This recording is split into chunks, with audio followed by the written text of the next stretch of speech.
Bismillahirrahmanirrahim. Dear students, today we are going to discuss atomic number and atomic mass number. आज हम लोग atomic number और atomic mass number को अच्छे तरीके से सीखेंगे और मैं उम्मीद करता हूं कि लेक्चर सुनने के बाद आपको atomic number, atomic mass number और किस तरह से हम लोग इलेक्ट्रॉन की कैलकुलेशन कर सकते हैं, आपको ये तीनों मेथड्स आते होंगे। तो आइए स्टार्ट करते हैं। सबसे पहले हम लोग देखते हैं एटॉमिक नंबर क्या होता है। The number of protons present in the atom of an element. The number of protons present in the atom of an element is always fixed and it is called the atomic number of the element of that element. The number of protons present in an atom of an element. Students यहां समझते हैं the number of protons के number of protons जो present होते हैं किसी भी atom के न्यूक्लियस में, उसको हम लोग एटॉमिक नंबर कहते हैं। और आपको पता है जो एटम होता है वो किसी एलिमेंट का एक हिस्सा होता है, उसका कोई पार्ट होता है। तो इसलिए यहां पर लिखा हुआ है of that element the number of protons present in the atoms of an element. किसी एलिमेंट का जो एटम होता है उसमें जो नंबर ऑफ प्रोटॉन्स होते हैं और वो हमेशा क्या होते हैं, ऑलवेज फिक्स, वो हमेशा फिक्स होते हैं। And it is called the atomic number of that element. तो उन्हीं प्रोटॉन्स को हम लोग उस एलिमेंट का एटॉमिक नंबर कहते हैं। फिक्स से क्या मुराद है स्टूडेंट? ऐसा नहीं कि आज जो है ऑक्सीजन में 8 प्रोटॉन हैं तो कल उसमें 10 हो जाएंगे, ये बल्कि हमेशा ऑक्सीजन में 8 प्रोटॉन है तो 8 ही रहेंगे, ये हमेशा क्या होंगे, फिक्स होंगे। Since an atom as a whole is electrically neutral, जबकि एटम मुकम्मल तौर पर इलेक्ट्रिकली क्या है, न्यूट्रल है। The number of electrons present in an atom will be as the number of protons, कि यहां पर जो नंबर ऑफ न्यूट्रॉन्स होंगे वो नंबर ऑफ प्रोटॉन्स के क्या होंगे, इक्वल होंगे, जब कोई भी एटम क्या होगा, इलेक्ट्रिक न्यूट्रल होगा। उसके बाद हम लोग रिप्रेजेंटेशन देखते हैं। Atomic number of an element is represented by Z. हम लोग एटॉमिक नंबर को रिप्रेजेंट करते हैं जी से। स्टूडेंट्स यहां पर आप लोग समझें, अगर हमारे पास लिखा हो जी इज इक्वल टू 8, ये हमारे पास ऑक्सीजन का एटॉमिक स्ट्रक्चर ऑफ एटम बना हुआ है, इसमें प्रोटॉन 8 हैं, इसका मतलब है कि इसमें जी इज इक्वल टू 8 है। मीन के इसका जो एटॉमिक नंबर है, एटॉमिक नंबर को हम लोग रिप्रेजेंट करते हैं जी से, और वो क्या है, हमारे पास 8 है। अब स्टूडेंट्स हम लोग देखते हैं एटॉमिक मैस नंबर क्या होता है।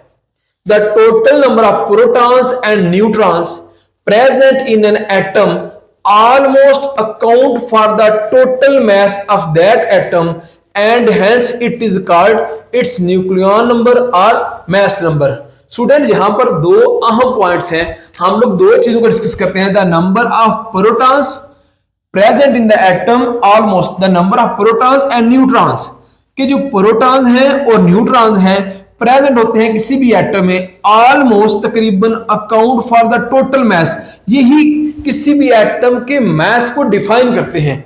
अब समझने की बात है कि 3 फंडामेंटल पार्टिकल्स होते हैं, इलेक्ट्रॉन, प्रोटॉन और न्यूट्रॉन, जबकि एटॉमिक मैस में प्रोटॉन और न्यूट्रॉन ही आते हैं, इलेक्ट्रॉन कहां पर जाते हैं, उसका भी हम लोग अभी आंसर समझते हैं। And hence it is called the nucleon number और मैस नंबर। इन्हीं दोनों को, मीन के प्रोटॉन्स को एंड न्यूट्रॉन्स को, जो कि किसी भी एटम में मौजूद होते हैं, इन्हीं दोनों को जमा करके हम लोग उसका एटॉमिक मैस नंबर बता देते हैं। The mass of electron being very small, electron को हम लोग मैस नंबर में क्यों कंसीडर नहीं करते, क्योंकि स्टूडेंट्स वो क्या होते हैं, वेरी स्मॉल होते हैं। Is not included in the mass number, वो मैस नंबर में इंक्लूड नहीं होते।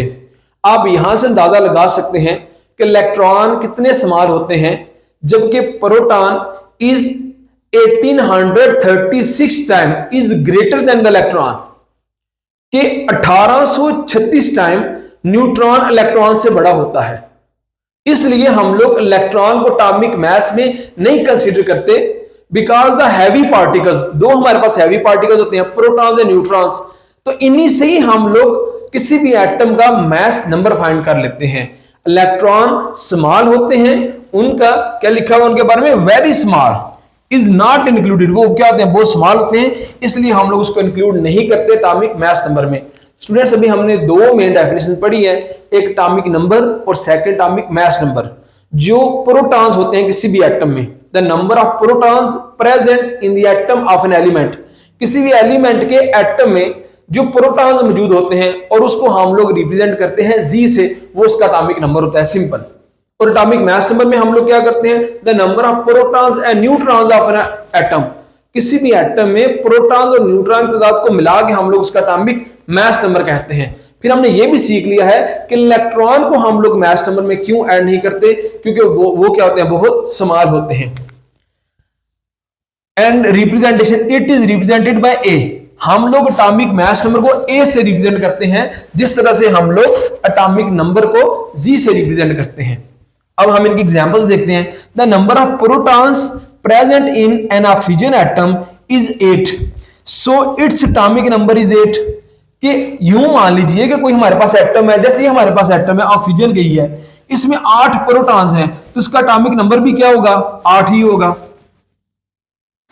So its atomic number is 8 while the total number of protons and neutrons present in it, कि ऑक्सीजन के एटम में प्रोटॉन और न्यूट्रॉन जो मिला के होते हैं इस 16, तो आप इन दोनों को ऐड करेंगे तो क्या होगा, 8 + 8 16। सो इट्स मास नंबर 16, तो हम लोग उसको क्या बोलेंगे, उसका मास नंबर क्या हो जाएगा, 16 हो जाएगा। मीन के एटॉमिक नंबर सिर्फ नंबर ऑफ प्रोटॉन्स को हम लोग काउंट करेंगे और एटॉमिक मास नंबर में प्रोटॉन और न्यूट्रॉन दोनों को जमा करेंगे। And it would be symbolized as, और हम इसको ऐसे सिंबलिकली लिख सकते हैं, सिंबलाइज कर सकते हैं। यूं देखेंगे स्टूडेंट, ये नंबर ऑफ प्रोटॉन लिखा हुआ है और ये क्या लिखा हुआ है, एटॉमिक मास नंबर लिखा हुआ है। ये किसकी तादाद है, प्रोटॉन्स की, और ये किसकी तादाद है, प्रोटॉन्स प्लस न्यूट्रॉन्स की है। अब एक और यहां पर हमारे पास क्वेश्चन है, कैलकुलेशन ऑफ न्यूट्रॉन। हम लोग न्यूट्रॉन की कैसे कैलकुलेशन कर सकते हैं। न्यूट्रॉन की कैलकुलेशन करने के लिए हमारे पास दो चीजों का मौजूद होना जरूरी है। वो कौन कौन सी है, the number of neutrons and present in an atom can be calculated, कि किसी भी एटम में जो न्यूट्रॉन्स मौजूद होते हैं वो हम लोग इस तरह से कैलकुलेट कर सकते हैं। इफ इट्स एटॉमिक नंबर, अगर उसका एटॉमिक नंबर मीन जी, एटॉमिक नंबर मीन हम इसको रिप्रेजेंट करते हैं जी से, और एटॉमिक नंबर का क्या मतलब होता है, नंबर ऑफ प्रोटॉन्स।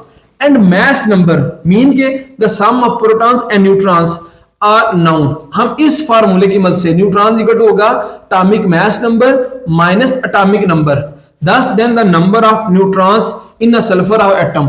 हम लोग एग्जांपल लेते हैं सल्फर की, तो सल्फर का एटॉमिक मास होता है 32 और उसका एटॉमिक नंबर होता है 16। मीन उसमें 16 इलेक्ट्रॉन होते हैं, 16 ही प्रोटॉन होते हैं। और अगर हमने उसमें कैलकुलेट करना है कि न्यूट्रॉन कितने हैं, तो 32 माइनस 16, देखें जरा क्या लिखा हुआ है, एटॉमिक मास नंबर में से एटॉमिक नंबर को माइनस करेंगे, तो एटॉमिक मास नंबर है 32 और एटॉमिक नंबर है 16।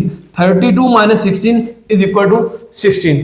स्टूडेंट्स, आई होप कि लेक्चर आपको अच्छे से समझ आ गया होगा। अगर आप उसके नोट्स चाहिए हों तो आप कमेंट करेंगे, हम आपको उसके नोट्स प्रोवाइड कर देंगे। Thank you so much.